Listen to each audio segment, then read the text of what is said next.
Hello দর্শক বন্ধুরা, কেমন আছেন আপনারা সবাই? আশা করছি বেশ ভালো আছেন। ঢালিউডের আলোচিত তারকা শাকিব খান ও তার দুই ছেলে জয় ও বীরকে নিয়ে অনুরাগীদের আগ্রহের কমতি নেই। এবার জানা গেল শাকিব পুত্র জয় এবং বীর একসঙ্গে সময় কাটিয়েছে, তারা একত্রে খেলা করেছে, হাসি ঠাট্টায় মেতে উঠেছে এবং এই মুহূর্তটি বিশেষ ছিল কারণ মুহূর্তটি ছিল অপু বিশ্বাসের বাসায়। সম্প্রতি অপু বিশ্বাস তার বাসায় একটি ঘরোয়া আয়োজন করেছিলেন, যেখানে জয় ও বীরকে একসঙ্গে দেখা গিয়েছে। দুই ভাই প্রথমবারের মতন একত্রে খেলার সুযোগ পায় বলে জানা যাচ্ছে। বল, পাজল, কার্টুনের চরিত্র নিয়ে তারা মেতে ওঠে। সারাদিন আনন্দে অপুর বাসায় যেন আরো উজ্জ্বল হয়ে ওঠে। জয় ও বীরকে একসঙ্গে দেখে আবেগে আপ্লুত হয়ে পড়েন অপু বিশ্বাস। বলেন, ওরা দুইজন তো দুই ভাই, একে অপরের বন্ধু হয়ে উঠবে, এটা স্বাভাবিক। এই বন্ধনটা আমরা যত্নে রাখতে চাই। অন্যদিকে বুবলি বলেন, বীর তার বড় ভাইয়ের সঙ্গে খেলার সুযোগ পেয়েছে, এটা দেখে আমার চোখে পানি চলে এসেছে। পরিবারের এই সম্পর্কগুলোই তো সব থেকে গুরুত্বপূর্ণ।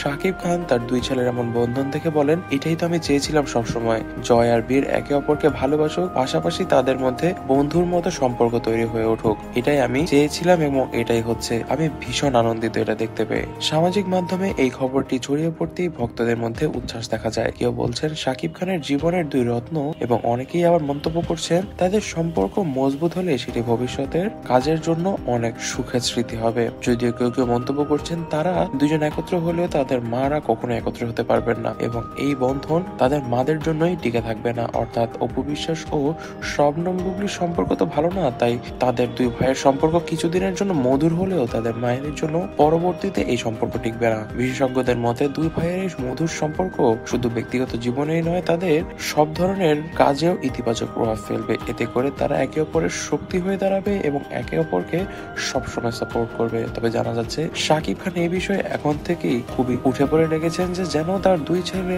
জয় এবং বীর একসঙ্গে বেড়ে ওঠে এবং একে অপরকে ভালোবেসে থাকে। তবে দর্শক বন্ধুরা, আজ পর্যন্ত ভিডিওটি ভালো লেগে থাকলে ভিডিওটিতে লাইক করে দিবেন, বেশি বেশি করে শেয়ার করে দিবেন এবং অবশ্যই আমাদের চ্যানেলটিকে কিন্তু সাবস্ক্রাইব করতে ভুলবেন না।